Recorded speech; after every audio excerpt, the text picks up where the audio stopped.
Europe, I don't think is necessarily going to fundamentally change Putin's calculus. It's ultimately going to be the accumulation of the impact of all of these economic. I've tried to get them on board. Listen, this is not a symbolic move, but without Russia, the impact, without Europe, the impact on Russia's economy of just removing their oil from import to the United States is probably limited. Listen, I think there's a moral imperative for the United States to not send money to fund Putin's war, but we are a very small share of Russia's exports, and so doing this without Europe, I don't think is necessarily going to fundamentally change Putin's calculus. It's ultimately going to be the accumulation of the impact of all of these economic sanctions that may eventually cause Putin to realize he may have a choice to be made between perpetuating this war in Ukraine and keeping a hold on power. So I'm glad the president went ahead with it. I think we got to be careful to make sure that there's not too big an impact on American consumers.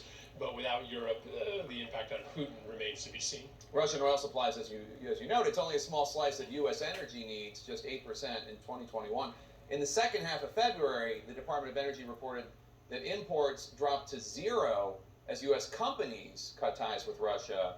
So I guess I wonder, given the fact that American companies were already doing this, what do you say about this ban? Was it necessary even? Was the free market already doing that?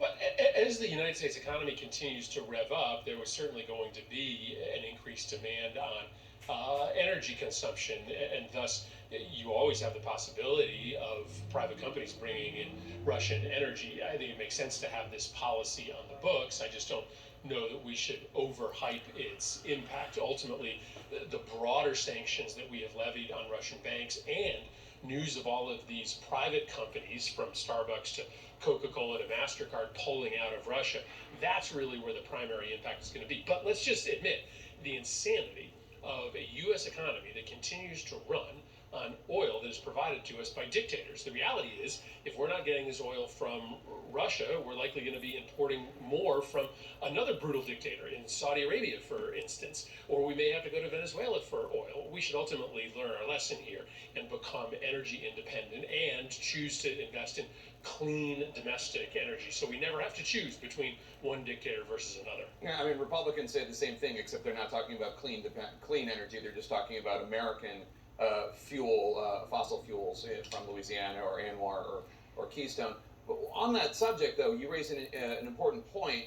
You talk about the moral imperative of the United States not funding Putin's brutal, barbaric war against the Ukrainian people, but the solution to that is that we're now going to be funding Maduro in Venezuela or the mullahs in Iran or the Saudi regime. I mean, these are also governments that are doing things that they'll take our money and use it to do things that are morally repugnant. Well, I don't think massive U.S. oil imports from Venezuela or Iran coming anytime soon. It is, though likely, we are going to need to import more oil from the Saudis, and on any given day, the behavior of the Saudi regime rivals that of the Venezuelans and the Iranians. I think you need to remember, when you talk about domestic oil production, there's no guarantee that that stays in the United States. When we produce oil here in the United States, that goes to the highest bidder. Sometimes that's here in the U.S., but oftentimes that oil gets sent to China. That oil gets sent to Europe. Renewable energy stays in the United States. When we are producing energy from solar panels or from wind turbines, that stays on the American grid. So if you really care about keeping American-made energy in the United States, you should be investing in renewables. So gas prices are at record highs. And a lot of Americans were already struggling to buy gas for their car. This might not affect you or me, but people in rural America who travel long distances, people who are living paycheck to paycheck, this really makes a difference. What can the administration, the Congress do to help those struggling Americans? Polls indicate that people, including a majority of Republicans, are willing to sacrifice for this moral imperative. But what more can be done for the people who really can't afford this?